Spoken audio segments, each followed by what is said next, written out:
Hello, I'm Avis Kalfsbeck, and this is the Peace is Here podcast.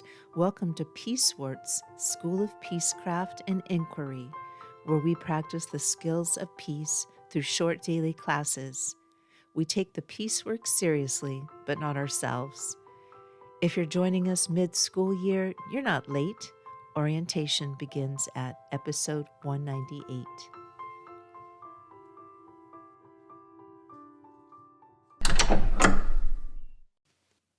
Welcome back to Universal Understars 101 in the Tower, Peace Scholars.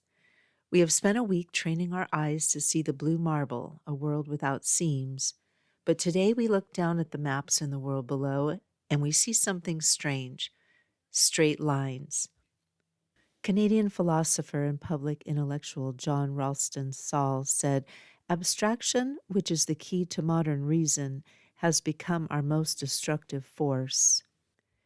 If you look at the stars or the rivers or the mountains, nature almost never works in a straight line. Nature works in curves, in flows, and in clusters, but the maps of our modern world are full of sharp artificial angles. In this department, we call this the violence of straight lines. The concept, the abstract eraser.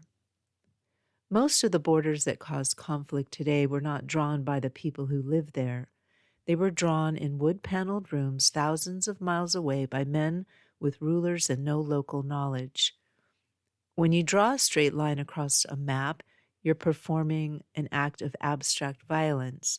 You are cutting through ancestral grazing lands, dividing families who speak the same language, and forcing ancient rivals into the same box. You are erasing the lived reality of the ground to satisfy the logic of a distant empire. The history, the Berlin Conference, and Sykes-Picot. The clearest proof of this straight-line violence happened in 1884 at the Berlin Conference. A group of European leaders sat around a table and literally carved up the continent of Africa like a cake. They drew lines through civilizations they had never seen to settle their own scramble for resources. We saw it again in 1916 with the Sykes-Picot Agreement, where Britain and France drew straight lines across the Middle East. These lines weren't meant to create peace, they were meant to manage the reallocation of oil and influence. These borders were built for extraction, not for the people. The perspective, why this matters to you. You might ask, why are we discussing lines that I, as a single person, obviously can't change? The answer is found here in the Department of Universal Understars. We're not just studying geography, we are studying perspective. A straight line is a mental shortcut. It is what happens when we prioritize our own convenience over the complex reality of others. When we learn to recognize the violence of these historic lines, we begin to see where we have drawn similar rigid borders in our own minds, lines between us and them, or right and wrong.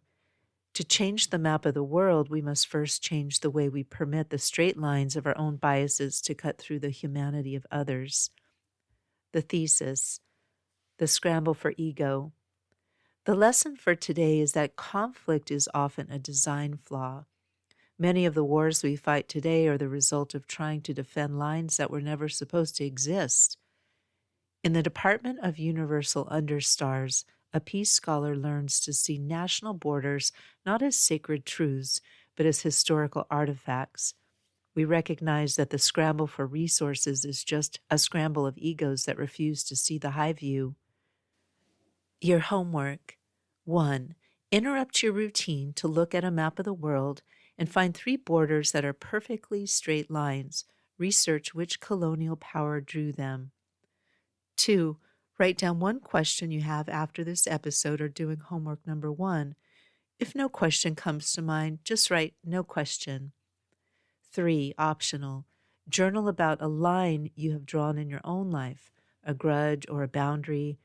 Did you draw it for need, or did you draw it out of greed or control? Until our next lesson, keep your eyes on the Understars. Class dismissed.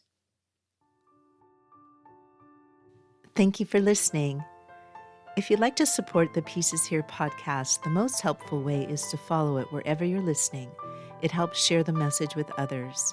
You can also support this piece work at my Patreon for $4 a month, about what a used paperback goes for these days. Just go to Patreon at patreon.com/Avis Kalfsbeck. That's AVISKALFSBEEK.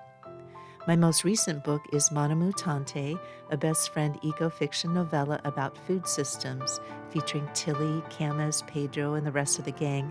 It's book 6 in the Pedro the Water Dog Saves the Planet series and is available wherever you buy books. You can find all of my peace projects and stay in touch at aviskalfsbeck.com.